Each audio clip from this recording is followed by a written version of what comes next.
i modelli previsionali ci dicono questo, cioè che adesso siamo in discesa e quando eravamo in salita ci dicevano che eravamo in salita. Ci aspettiamo una fase di stasi, di arresto, cioè non ci aspettiamo uno svuotamento totale. La curva scende ancora, ma la parola d'ordine resta una e una sola: prudenza.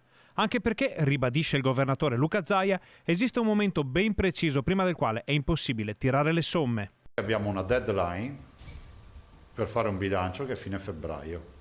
Ci dirà anche quale sarà lo stato dell'arte rispetto alle nuove infezioni.